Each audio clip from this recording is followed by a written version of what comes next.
Welcome, welcome everybody. Ashton, Micah, Stacy, Imelda, Greg, we see you all. Hello. Stacy, Melissa, Juan, Brian. Hey guys, welcome. Hey. We're gonna give about 30 seconds just for everybody to get in. I see some people flooding in, so I do want to make sure that everyone is here before we officially start.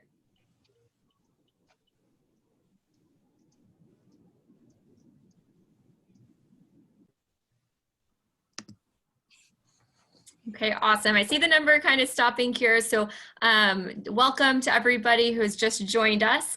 My name is Ariel Rafua, and I want to welcome you guys officially to the TRA Marketplace 2020 online virtual version. We're super excited to have you guys all today. And today's session is called Unmute Yourself.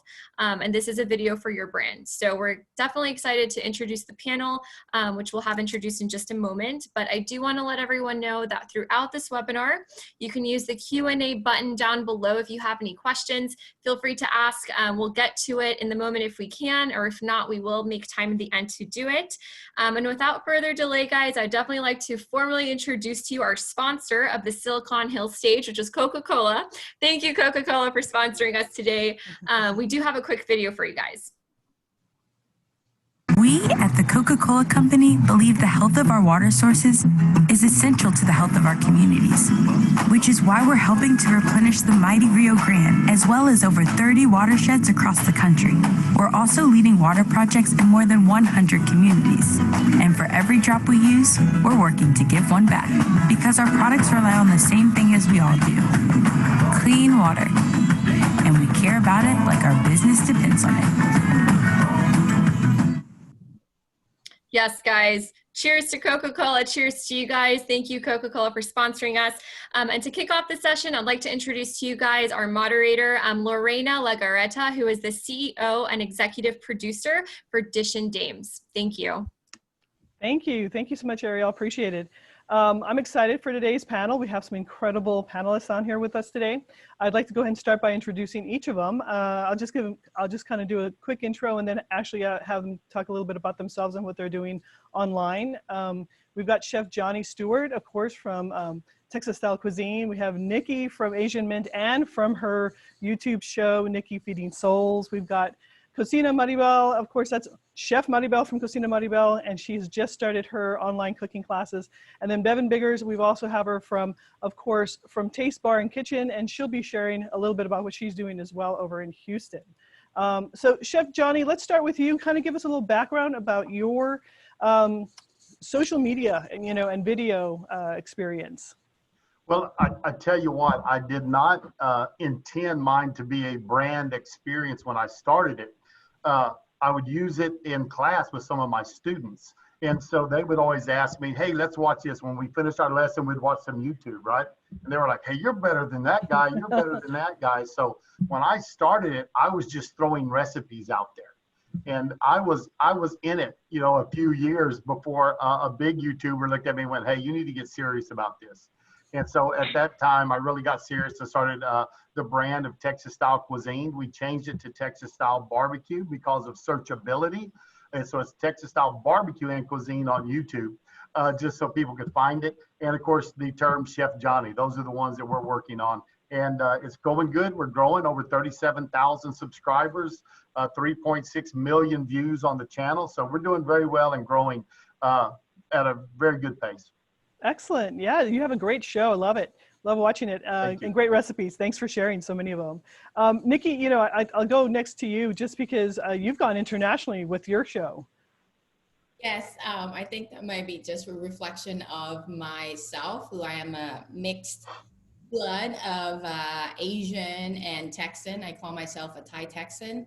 And I just started this in 2019 for my YouTube channel because I went soul searching and had a revelation that actually, you know what? I love feeding people and I want to do this on a broader scale. I want to share my life, my experiences, cross-cultural. So my mission is to inspire people through food, culture and travel, and to be able to reach as many people as possible, online is the place to be. So YouTube is kind of my place, and we've been having a lot of fun. Excellent. Now, Chef Maribel, I know you just started recently. So tell us a little about your Cocina Maribel. Well, my mission is very similar to Nikki's because I have an international base as well. I am originally from Bolivia, and having returned to Austin to open a Peruvian restaurant, I had a community already in Peru. So I had already thought before COVID happened that I wanted to reach a broader audience. I wanted to stay in contact with my community that I had developed in Bolivia and Peru, Argentina, and Uruguay. And I had thought of doing online cooking classes way before, because I used to teach cooking classes. And I love food, and I love talking about food and the way it brings people together. So when COVID hit, I just put myself on video on Instagram, and it's hard to do, but I just, with every video, you do it a little better. And so right now I'm in the process of trying to get up to YouTube, because it's like Chef Johnny said, you kind of have to get a little serious when you get on YouTube, and you have to have the right focus. And I wanted to give myself time to do that. So I'm kind of doing two things. I'm, video producing and editing and all the things, and then setting up my cooking class program online. So that's what I'm up to right now. Excellent. So Bevan, will you share a little bit about what you're doing over in Houston? Hey, you guys. Also, I wanted to clarify, I have no affiliation with Taste Kitchen at all. I'm a home-based bartender. But basically what I do is I teach people how to bartend at home, introduce them to new liquors, and especially with my demographic, I definitely want people of color, especially African Americans, to try different things. A lot of times a lot of bars keep certain liquors away from us so that we don't go to those establishments. So what I've been doing was putting liquor out there that would entice more people of color to try it, and make them not intimidated to go into different spaces. I want them to have more confidence, because racism isn't limited to other spaces. It's definitely a big deal in the bar scene. And when they see me, a young little Black chick who's worked in clubs and mixology bars, beer gardens, coffee shops, I'm able to bring in a lot of people in unison to try different things. So that's basically what I do. I teach people how to bartend. I host mixology classes. I also introduce new liquors for small distilleries too. So when you go to my page, you'll always see a different liquor that I introduce people to. And I'm trying to get into liquor marketing. So that's excellent. Yeah. What I do. I'm a home-based bartender. Liquor history, everything you can think of about liquor, I do it. I also have other teammates now, one who's primarily beer, one who's primarily wine, and then I have a foodie who's going to be joining the team too. And we kind of, as a collective, bring people together in that space. So that's what I do. And I do a lot of visuals. I have a YouTube channel.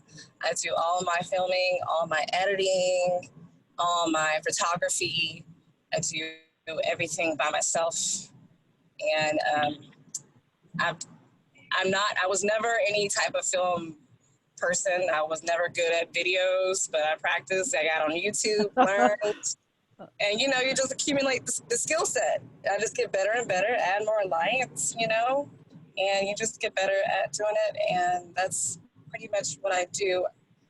I'll be on Udemy for the online classes. And then for the mixology classes, I'll be at 5 Central Bar 23 in Houston. And then I've just partnered with OST Liquor. It's a new liquor company that opened in 3rd Ward.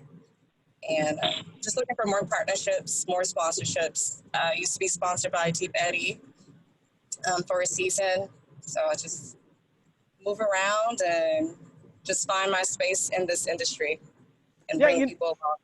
I think it's important. I think that that's what everybody's kind of looking for is, where do you find that space, and I think there's plenty of space for everybody across the industry. Even right now we have a mix of people doing, different types of food, beverages, you see that a lot.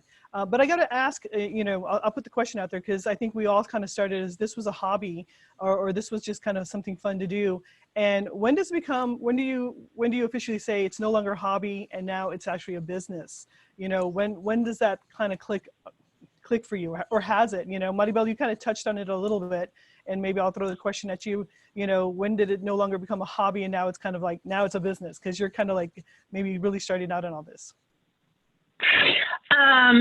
Well, I've been following so many content creators and just seeing how well they're doing. So I always knew that it would that I could do it, and I had enough content and also expertise that could fill a niche. And I'm in the process of pitching sponsors right now. Yeah, absolutely. So the idea of Cocina Maribel has always been because I knew that back in 2010, that the profession of being a chef is no longer just being in the kitchen, that you can actually take yourself outside the kitchen. And I had a lot more to say because I also have like an education background in food and nutrition. So I knew that I eventually would want to get to writing articles, and I started that when I was in my travels. So I've always been that's always been in my head. I mean, but it takes time to figure it out and to figure out the business aspect of Facebook ads and sponsorship deals, collaborations, and maintaining your voice all the while. So it's always been that way. And this time has, because I was busy in a restaurant full time, this time has given me the time to do the research, to practice, and to do. So all the things that I didn't have time to do before, and I might have researched and followed some content creators and wished that I could do that or transition into that. And it does take time. So now I had the time and I had to do it. Otherwise, I don't see myself going into the restaurant industry again unless it's my restaurant and my rules and all that jazz. Yeah, absolutely. Chef Johnny, you had mentioned also just, it was kind of a hobby, and then you said, I need to get serious. When did you get serious, and what was the next step for you?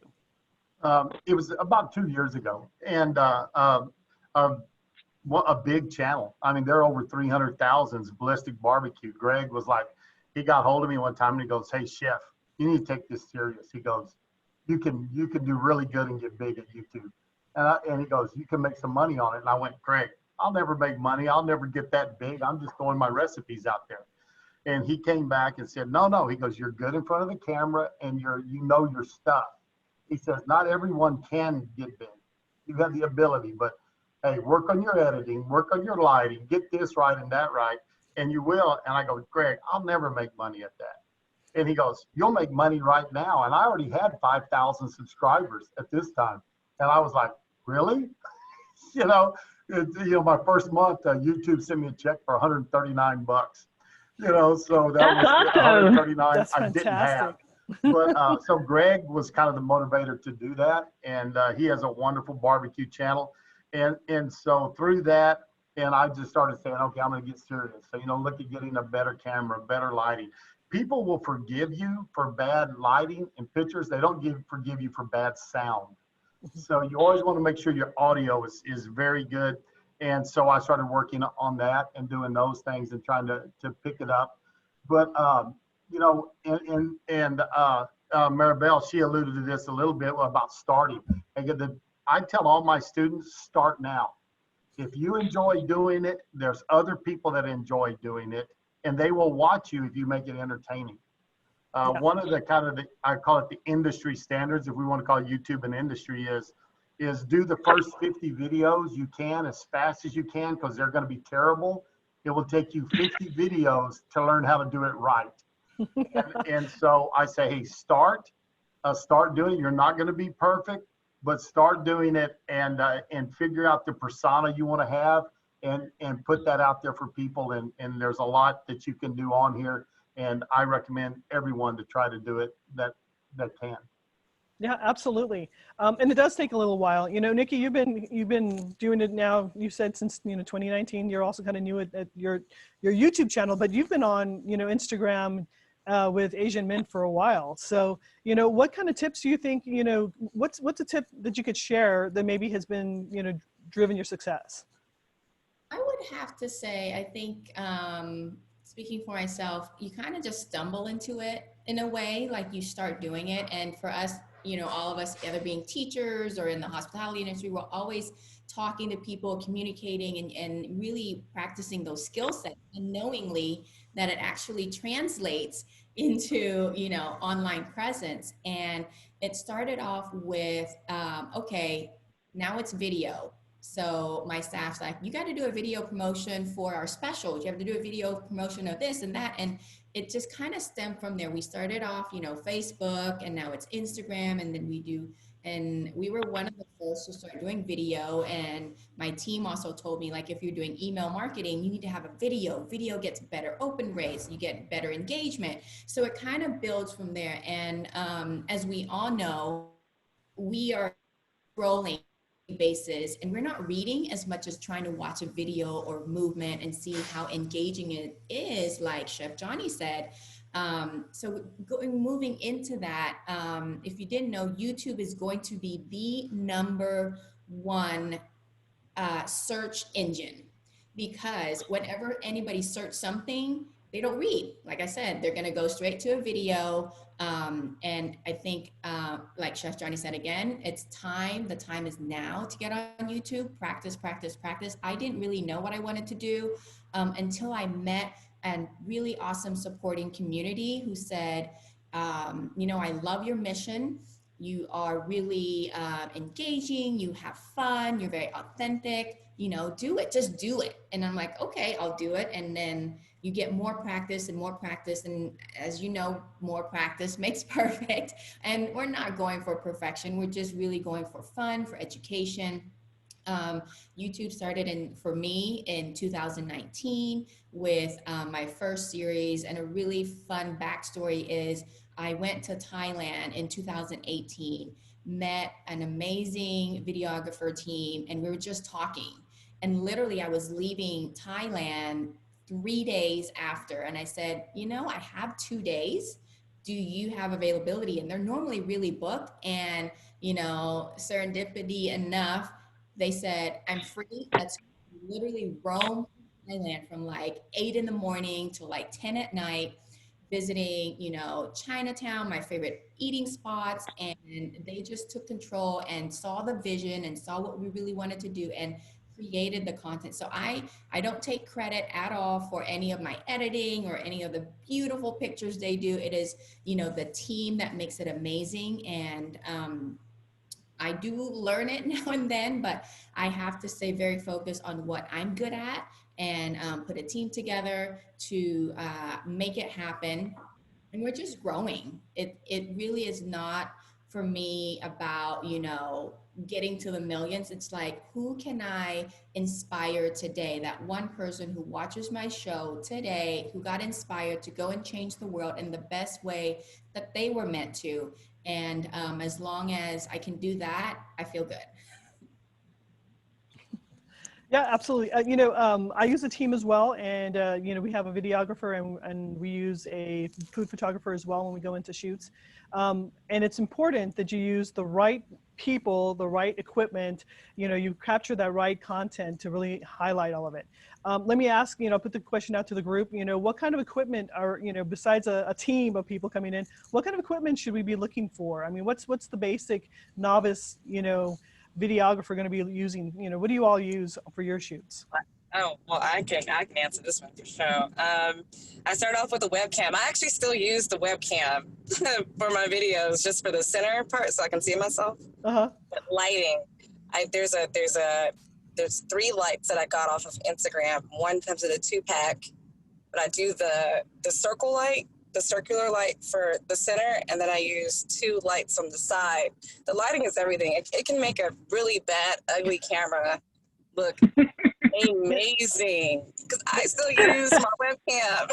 Yeah. And then I use a second camera on the side for like close-up shots on some of the cocktails. So Right. honestly, if you're doing something and you're like doing it in the kitchen, you could buy a camera, but you can get away with a really nice webcam so you can see yourself if you're doing it by yourself. If you don't have anybody else, webcams are a good starter, and lights. That's a great tip. You know, you missed it, Bevan, but Nikki just showed us her circular lights that she has, her spotlights. Oh, yeah, that. I don't know, what is it called? What is it called? The glam light? What is The it glam called? lights, is that I don't know what it's called. the ring, right? Ring lights? Yeah, the ring light. Yeah. Oh my God, it makes me look so good on the They're camera. amazing. Absolutely. Maribel, you were mentioning something, I think. What do you use? Well, first I started with my natural light because my house has a lot of natural light. So that was my first ever video. I was like, I need light, and I knew that I looked really good in the natural light. But I immediately asked my friends, help me out. I need light. I need a tripod. I have my phone. It kind of sucked, but I had an iPhone 8 when I just started. And then I was like, this is not going to work. So I got an iPhone 11, and just start where you're at. And one thing that I do have extra is like a Sandmark. If you're on your phone, which I recommend an iPhone 11 or better, to use, it's like an attachment focus lens for close-up shots. So for me, I do online cooking classes. So I have 2 cameras. I have my phone facing me, but it's a wide lens lens, just like a DSLR, and another phone with the close-up telephoto shot of my food and my cutting board. And so that just helps communicate. But that I also use it for a little video if I need to do 2 things at one time, because it's just me. And I have quarantined all this time just because I don't have health insurance, and I am a little, precautious. So I haven't been in contact with a lot of people. I really can't trust anybody else. I mean, like, it's a kind of a burden for anybody else. You have to be into it if you're going to ask anybody else to kind of hold the camera.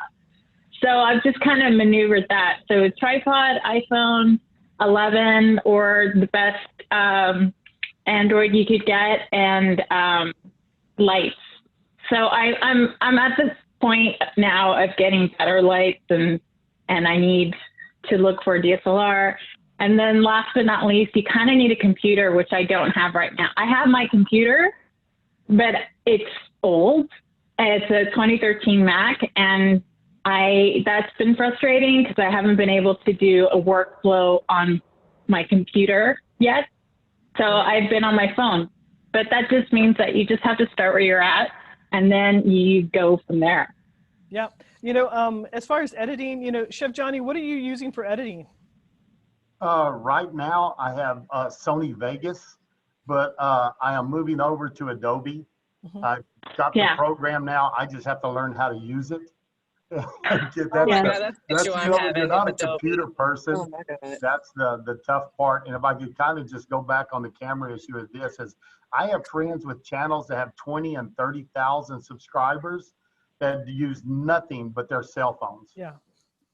Nothing at all but their cell phones, because that's what they have. Yeah, absolutely. So don't think you have to have a real expensive camera. I mean, I set up with normally 3 cameras, so I can go from camera to camera and shot to shot and not move.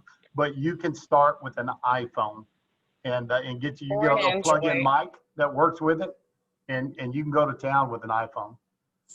Yeah. Well, Yeah, the sound. The sound is important.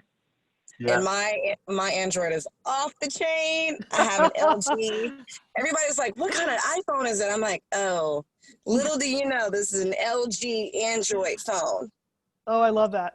Oh yeah, oh yeah, oh yeah. But I use Wondershare for Okay. editing. It's super cheap. Just in case, for me, I have to have some type of words typed out because I'm doing cocktails and they need to know the exact measurements of everything. So the easiest one that I started out with is Wondershare. I'm learning, just like Johnny, how to use Adobe. I was trying it one time. I'm like, what am I pressing? I don't even know what buttons I'm pressing half the time. So Yeah. I put like a filter on it. I'm like, how do I take it off? So I'm waiting. I'm waiting for the It's hard. high school students to get back so one of them can teach me. They, of course, the graphics arts classes use Adobe is what they use. So I've already talked to the lady and she's going to send some of the, there's a couple of young ladies that are very good with Adobe over there with her. So I think they're going to teach me once we're able to get them back into the school. Ooh, They can teach come me over to my too, kitchen please and we can help. work on it.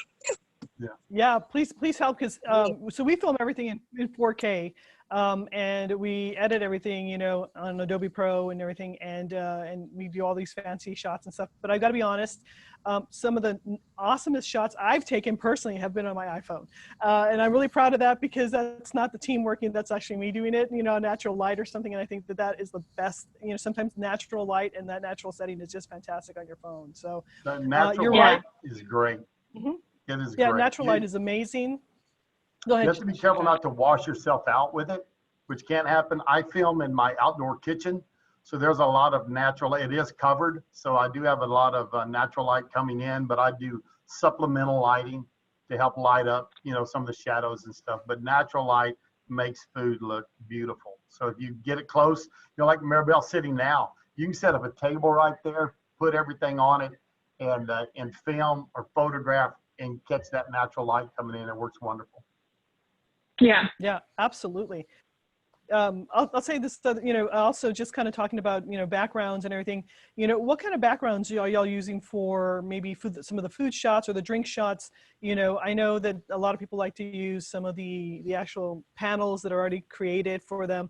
You know, one of the things I look for, especially because we go into a lot of kitchens, is actually a clean kitchen, making sure the kitchen's clean, making sure there's nothing in the background that might be embarrassing to the chef or anything. But anything you can share on as far as backgrounds or plates or cups or glasses that, you know, we should be looking at. People are very critical. If I may, sorry for stepping on you there. Very critical, and you know, I had a small table, and I've got an egg for how to fry an egg that's like 750,000 views, and people will get on there and you know, they're gonna hate on you. I always tell people you haven't made it on YouTube till you have a hater, but you know, they're like, oh, that's filthy, that's dirty. I mean, first, okay, I'm outside, and yeah, there's a propane tank sitting there, but I'm outside, you know, and they really want to, so, you know, I've got more conscious about picking stuff up, moving things around, not leaving something, because those people are going to show up and they are going to tear you apart on what's there. My background is usually my fireplace in the outdoor kitchen, or it's a rock area or a pit maybe behind my food. And that's what I use. Sorry about that, Nikki. Go ahead now. You're good. I was gonna add to that is I recommend what I started doing is I start looking at the videos that I love to watch. What is the style and aesthetics that you are actually naturally drawn to? Because then that's probably exactly the same style that you want to be representing. So I love watching tasty videos. I love that that top-down shot. I love a lot of color. And then what I did was incorporate some Asian flair to it. So I'll put like a bamboo mat down. I'll have some chopsticks, just to create the feel of something that you can't really get unless you're there. So we have to figure out what kind of props that we can add, like some orchids, or if you're doing barbecue, you know, you need to have your tongs and, you know, barbecue, or, you know, something that just, it has to visually tell a story. A little tip is World Market is having crazy sales right now. And you know how you used to like when you want to buy plates, you need to buy them in sets of like 2, 4, 6, 8, 10. You can go buy a plate and just use that one plate. And I think I just realized, you know, Crate and Barrel is probably having a lot of fun now. People are just going to pick out, let me get one white plate, one black plate. That's true. Napkin. So now I started buying some of these things, you know, 75% off. And my mom's like, why do we have all these mixed plates? And I'm like, oh, you know what? It's for like the whole things you don't really think about. I mean, in college, I had mixed match plates all over the place, you know, hand-me-downs and whatnot. But now I'm intentionally going out and buying mixed match plates and chopsticks. Like, let me get a pair of gold forks and spoons. So you don't need to like invest a whole lot. Go out and find something, watch some videos that you love, and start jotting down, what do I love about these videos? What do I love about their style? Another thing I wanted to mention that for aesthetics, but for presence, if you realize that you don't want to be the face, you don't have to be. You don't have to say, I need to be a face. There are YouTube accounts out there that have millions of followers who don't even show their face. Some of them don't even talk. You can maybe just be the voice and you're just cooking. It could be, what is the ASMR nowadays? You know, there's so many different ways. You don't have to say, this is the only way that works. But then again, what you bring to the table, as long as it speaks authentically from you, they're gonna feel it through YouTube, funny enough, because that's how we communicate now. The communication, the connection is all about the visuals. Yeah, absolutely. And we just got a tip there from Dawn just saying, check out Dollar Tree also. They also have a great, you know, dollar plates. So good tip there. Thank you for sharing. You know, Bevan, let me ask you, what about beverages? You know, that's a little bit different than actually food. Any suggestions? So for me, when you go to my page, you'll see that my background is all my bottles of liquor. I have 100+ bottles of liquor. And I mean, that's the perfect backdrop. Like, if you have a lot of liquor and you're a bartender teaching people how to bartend, you might as well have a full bar so they can see the bitters, they can see all the rum, they can see the syrups, they can see the scotch, the tequila, pretty much everything. And it's just my bar background. And then I have a little island, and that's where I make the cocktails. So it's super simple, nothing crazy. That's my background, and I use my 3 lights so that the focus is on the island and me, but you can still see the bottles of liquor in the background. And all my walls in my room is black, so I have to have artificial lighting because it's just too dark in that room. You know, that's really, sorry, that's like my bottle though. Yeah, I'm sorry, Johnny. Flea markets. Yeah, flea markets also. I find nice plates at flea markets where you can buy just one for a quarter. And so, yeah, many of my plates have come from a flea market or a junk store or something like that. But a lot of times they're older and I have a more rustic channel. So it gives me a nice look for that, using those different plates on there. Yeah, absolutely. You can get gorgeous glassware from Goodwill and all types of thrift stores. They usually have the most ornate glassware. So I usually get all my glassware from Goodwill, Salvation Army, Cottage Thrift Shop. So all my beautiful glasses are usually from places like that where I get more bang for my buck. If you want really beautiful glassware, that's where I get it from. You know, Bevan, but you know, you make a really good point about just simplicity, because sometimes it's just, you know, it's really just that lighting, just getting the ingredients right, nice fresh ingredients, and putting it together. You know, it's not about the fancy background. Sometimes it's really just keeping it, you know, that's a great tip, just keeping it simple. And it's all about, you know, the actual food or beverage and those ingredients. So that's a great tip. That's really all they want to see. They want to see the drink. They're like, girl, teach me how to make the shot, please. I just need to see how it's made. What does it look like? But yeah, keep it simple, working what you have.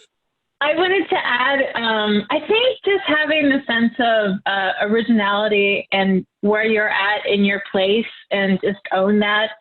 I have no choice but to use my kitchen that I have that is not that photogenic, but you can get away with that right now. Mm-hmm. And maybe in the future, I will have that white looking kitchen that's very clean and pristine, but I just try to keep the shot clean and consistent and of course the lighting. And at the end of the day, it's the product, it's you, it's what you're saying, and the emotion that you're giving off to whoever's viewing you. And yeah, so even like, oh, what do I do? I'm not going to go buy a bunch of plates. Also, it's just, maybe you have one plate, and maybe that you use that for a while. I don't know how to control the lighting in my house. So I just programmed when's the best time to shoot outside on my white table that looks good, and then just kind of went with that. And just trying to keep it simple and doable. And I think just having a purpose and focus makes it that much more simpler than trying to make it fancy.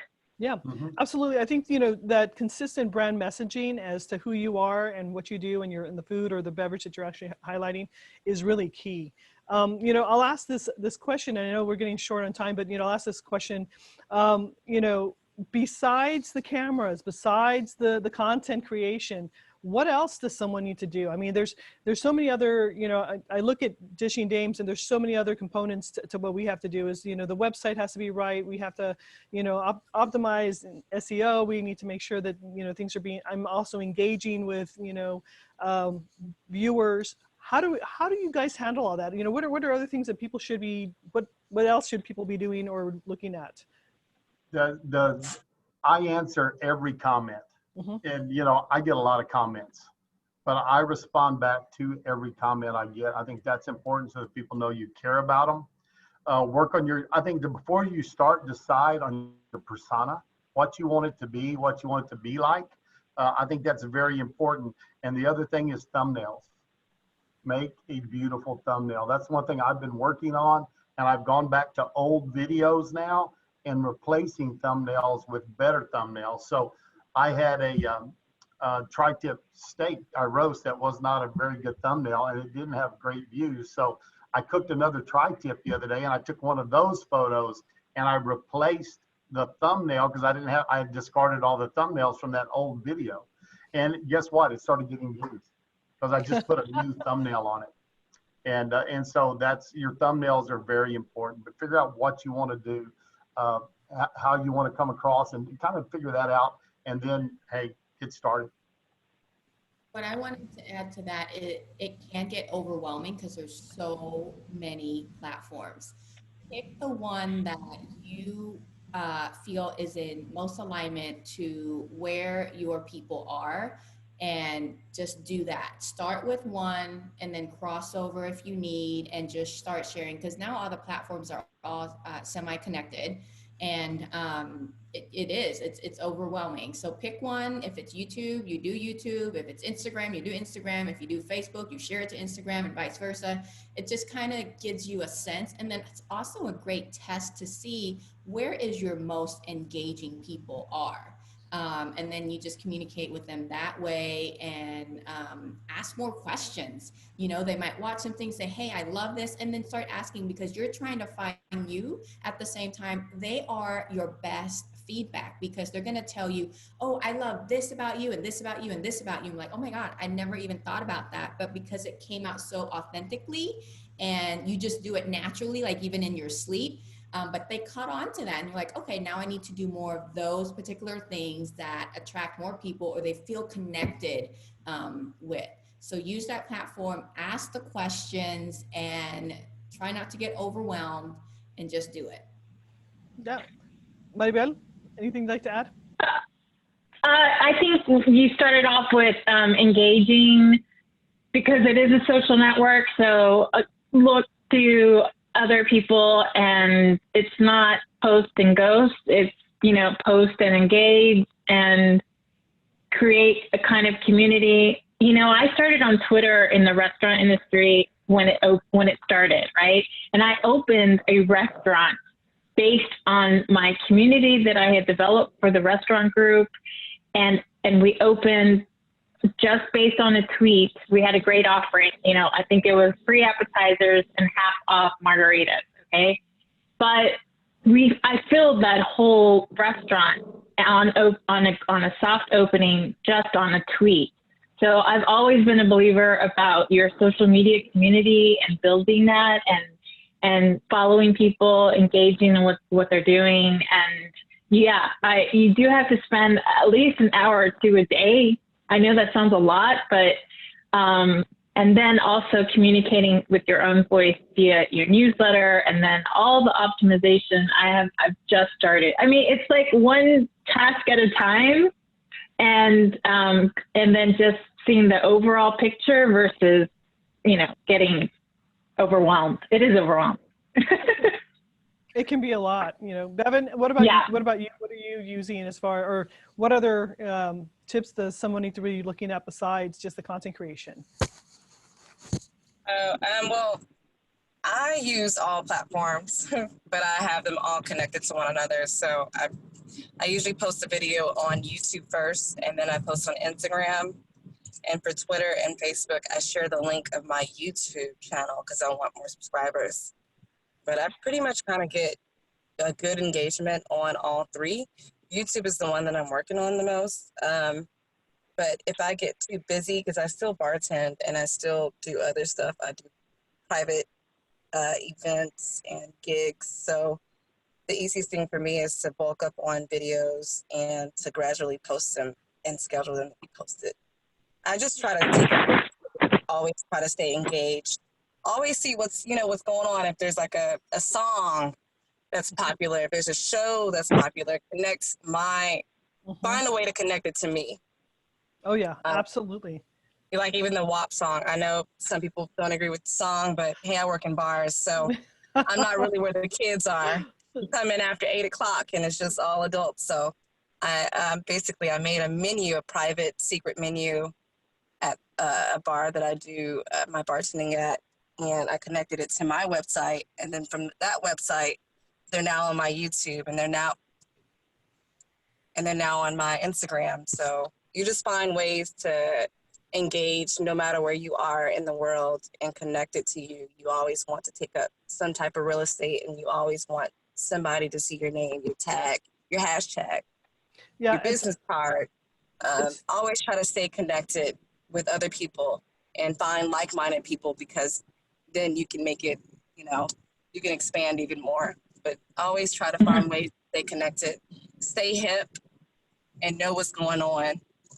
Yeah, you have to stay, on top of things to stay relevant in this market. Things are constantly changing, so being relevant is so important, and staying on top of what's going on just on social media, in the news, on radio. What are you listening to? What's the hot new thing? It's really important to stay relevant. Bevan, you also touched on creating enough content. I often talk to a lot of the females because we're a platform where we highlight females in the industry. And one of the things we always mention is, once you're ready to launch, whatever it is, you have to be ready. You have to have enough content, backup content, because you can't just start with one video and then, you wait out 2-3 weeks before you put up the next one. So you got to be ready for that. You got to have that built content ready to go, schedule it out. I know there's lots of schedulers that people use as far as how to put their videos out, or maybe even just emails. These are obviously tools that are out there that people are using. But having enough content, being ready for this, using hashtags and tagging everybody. Oh my goodness, hashtags are so, people keep saying, oh, hashtags, it is a lifesaver. Hashtags are still important. What do you all do? 30 hashtags? Is that? That's always use your maximum. Always use your max if you're using, Instagram or anything like that for hashtags. Hashtags and tagging is what got me on Specs, and that's what got me with T-Betty. And then smaller brands, when you're posting their liquor, they're like, oh, wow, we have people hashtagging it and tagging us. So then now you're doing stuff with them. Hashtags and mentions are really important.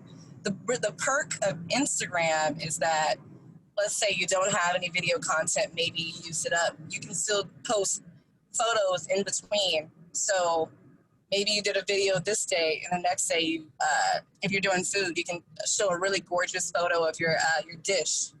That's what I do. If I don't have a video queued up, maybe I'm busy at work and I don't have the time to do videos, I do a lot of photo content just to keep up and, keep my real estate take up real estate. So there's a lot of ways. Instagram stories, and you know, if you're doing that one. Chef Johnny, you were going to add something there? Oh, no, I was just, she's very right. She's very right. Stay out there. You want to be consistent, and you want to be out there like weekly.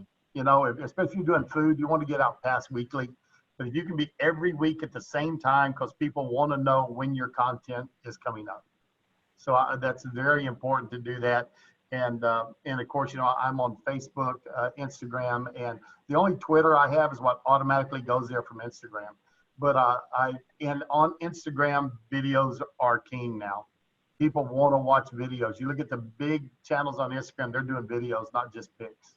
And so I try to put more and more videos on Instagram, but YouTube is big. Restaurants, y'all can get into this, you know, tableside guacamole video. I think that would be a great video for, you know, Tiago's does that. My wife and I like going there. And, you know, there's a lot of products that the restaurants have that this could work. You know, I was walking through H-E-B getting some tri-tips the other day over in Lincoln Heights, and I saw a bottle of Mi Tierra's tomatillo salsa. And I was like, well, I got to have that. You know, the Cortezes are great people, and they have great restaurants. I grabbed it, folks. They can sell on there. And I think now that people aren't traveling, if these restaurants have either worked with influencers or started their own, they can have people that come to your town and go, I want to go to that place because I saw them on YouTube. Absolutely. It's a great marketing format or channel altogether. And for restaurants, you know, especially for restaurants right now, so much that they're able to share and so much they're able to do. Nikki, you know, with your restaurant, Asian Mint, you know, I know you're always posting these delicious pictures that of, you know, all the incredible food that you have out there. But it's a great, you know, it's really just a great avenue to just highlight that. You know, I know you've been really successful with it. We've been having a lot of fun talking about sauce lines. I've developed that very recently, starting to look at co-packers here, and just really having fun listening to your tribe. You know, they're telling you all these things. So I do like once a month cooking classes via Zoom. I create this kit where they come pick up, and then we have a lot of fun because I miss that. I'm not in the restaurant, but I miss, you know, talking and connecting. And I'm like, okay, we have to be really creative on how can we, you know, throw it online and still create that experience. Even with we did a meal prep kit. We are still doing the meal prep kit that we launched in March. And it was just fun to be able to say, okay, you can't get a nice hot pad thai out of the wok, but you know what? Let me put it all together. You go make it at home. It can come out hot off your stove. You get to have the experience of cooking your favorite dish that feeds your soul, that comfort dish. And they really still get to feel like, oh, I'm still kind of, you know, Asian Mint, and to get that feel, because you don't want them to lose that connection that you build, and I don't want to lose it, and I miss them, so that when the economy opens back up at full blown, they can say, okay, you know what, I'm so ready to have someone else make that pad thai for me. And then we kind of really make it as simple as possible so that you can go and have a beautiful day. I mean, I have like a beautiful sunshine outside right now, but it's all about ease. You know, it has to be very easy for people, and easy to find online. Yeah, and for restaurants, like you were saying, you know, it's that social connection that you still have with people, you know, that we're kind of missing right now with COVID and everything. But you know, it's that really staying in touch with people, having them see you, having them see, you know, your restaurant and everybody's still there, you know, the incredible shots of food, you know, being able to share that as well. And Johnny, to your point, you know, you talked a little bit about seeing the Mi Tierra sauces on there at H-E-B. Another great selling point is that, you know, just through your media channels, you know, you're able to highlight products, you're able to highlight, you know, cooking classes. Maribel, you know, you're doing such a great job with your cooking classes as well. You know, all of the alcohol sponsors that Bevan just mentioned, you know, being able to highlight that. One of the other things is, you know, how are you able to optimize sales, right? And this is exactly what we're talking about, is this is one way to optimize sales, whether it be selling, you know, a dish or a meal prep, or selling, you know, another class. You know, how have you all been able to optimize sales for y'all? We had a goal of reaching, there are certain things that gets turned on Instagram, for example, or even on YouTube. So you have to have a minimum number of subscribers to be able to use that swipe up option, link to a particular website, or even to have co-partners with branded content. So what we worked on this year is to hit that minimum, which I think is 10K. Yep. Once you're there, then you have, it opens up a whole nother box, because I guess they say, okay, you're now an influencer. So here, let's have you start selling stuff for everybody else. I set up an Amazon affiliate site that I've had for a while. So because I realized when I have my cooking classes, people are like, where'd you get that pan? Where'd you get that pot? Where'd you get that wok? Where'd you get? And then I just like, you know what? I'm going to put it all here and you go find it so that you can go buy it off of Amazon that all of us have been going crazy on. So that's one way. So Amazon affiliate link, getting subscribers up for Instagram so that you can start linking, doing some swipe ups, doing selling. And on YouTube, my goal this year was also to get enough subscribers to be able to go YouTube live. In addition to just the culinary virtual culinary trips that I did last year, and having you guys literally just like, let's take a vacation. We can't fly to Thailand right now unless you want to do 14-day quarantine. But on the side, I've been at home in my kitchen, and my kids, like, I want to do a YouTube, because they started getting on YouTube. I'm like, okay, Knox, what are you going to make for breakfast? He's like, I want to make this, make that. So he'll watch it, and I'm like, you want me to film you make? He's like, yeah. And then so now we're like, you know, well, how else can we inspire people? Even though I'm not out traveling, let's still continue to inspire people through the family connection, cooking. So it's just been a lot of fun. And we get to talk about products in our house. Like you said, I talk about my Vitamix, I talk about my Cuisinart, I talk about my KitchenAid. Those are just things that I love. And I forget that, you know what? People always ask me, what kind of equipment you have in your house, or what do you use? And I think it's kind of like what Bevan said, just reach out, tagging, communicating with them so they know, like, hey, you might be a very influential candidate for them to partner with. Yeah, no, it's great. I'm getting the heads up here from Ariel that we have, we're going to be doing some Q&A. Ariel, I don't know if you want to pop on in and do Q&A. We're ready for questions. Hey, awesome. Okay, yes, I can ask them. So we do have a few questions here, so we'll just run through them.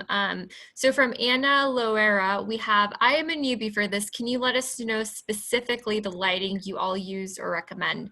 I think you guys touched on this. I think Nikki said the ring light, there was the other light, but if you just maybe want to do a bullet list so people can write that down as a closing on that. Sure. Nikki, go ahead. You want to? Have the ring light, and it's a 12-inch ring light, comes with the tripod, and I picked the one that you can actually do like a two-tone, so it can go like bright white or with the yellow infused, so you can adjust the level of intensity and then the color that matches the area that you're going to be in. When I'm doing my kitchen video, I actually have I have two ring lights. If you go to my Instagram page, I actually have some pictures of behind the scene of how I actually set everything up. I recently got this, I'm gonna show you. It's like a adjustable table. And I got that on Amazon. It was like $75, but it's been awesome. You can adjust it to whatever height you want, because, like, for example, I'm on Zoom right now, or even imagine if I was talking on Instagram or YouTube, I want it to be at the right level. So, you know, I'm not down here and I'm not up here, and I don't have to worry about it as much. So this has been awesome, because if you're doing this for yourself, you want something to be holding something at the right level, and it's adjustable. I used to be stacking cookbooks, you know, okay, take books. This has been a lifesaver. Like, okay, this was a good investment. A smart mic. I think we all talked about sound. So you can do wireless or wired. Wired is, number one, cheaper and also much more consistent. when you do wireless or through Bluetooth, it can cut in and out. But I did find one that I liked. I went and purchased Smart Mic. It's a little bit pricier. I think it was like $175, but it comes with an app, and their app takes beautiful videos. The sound's amazing. And I can just like upload it to my computer and put it on Google Drive and save all my content there, and then kind of send it out to the people I need to send it out to. So sound, lighting. If you don't want to spend a lot on lighting, you can sit in front of a window, and a window with lighting is even better. Yeah. Yeah, it's awesome. Yeah, natural light is best. But if you believe that you are going to realize that I need to be in a controlled, consistent lighting all the time, and you don't want to depend on when the sunlight's coming in, do a place where you can control the lighting so you're not being dependent on natural light. Ariel, I'll just add quickly. We go into a lot of dark kitchens, so if anybody's gonna be in a dark kitchen, we usually use the Lume Cubes, which are thin panel lights, and they fit in everywhere really nicely, and they're rechargeable, which is nice. No wires. Awesome. No, thank you. Wow. That is a really great suggestion. Okay, thank you. And then we do have another question from Anna. For promotions, do you save on YouTube? That's what Save? I'm not, maybe for promotions, do you save on YouTube? Anna, maybe if you want to give us a little bit more clarification. And then we do have another question from Elizabeth Stewart. So the question is, as far as vacations and time away, you can schedule when you want videos to be released. If so, you can schedule time away. Okay, I think she was giving us a suggestion. So basically saying if you are on vacation, you can always do a scheduling. Thank you so much. And then Tisha has another question. So what is the best piece of advice would you all offer for someone who is just starting a small meal prep delivery business to pick up my following base once I start my business Instagram page? Collab. One, find the some of the restaurants in your area that you want to work with. Get with them. Let them help you know that you will deliver that. But find other people that are maybe in your genre, especially in your area, that can help and work with those. Working with other people, like these ladies, I want to talk to all three of them about working with them to draw everything in. So definitely find the people you can work with and start growing that community, because you have to, and hashtag it up right. Perfect. Or did you have something I mean, I would invest in some Facebook ads and Instagram ads. You kind of have to pay to play, and that's what's been the best return on my investment. I can see where people are clicking. It's complicated, but there is a lot of YouTube videos on how to do it. So it does take a little bit of patience to do, but that would be the best immediate convert. And then obviously align with somebody like Chef Johnny was saying. Yeah, Facebook's cheap to advertise on. $10 will get you a lot of views. Perfect. Thank you so much, guys. And Anna, if you do want to re-ask the question, that way we can get a better understanding of what you're asking, and we will have that answer to you even though it won't be on this webinar today. But thank you all so much for tuning in to this webinar, and thank you all. You guys have been wonderful.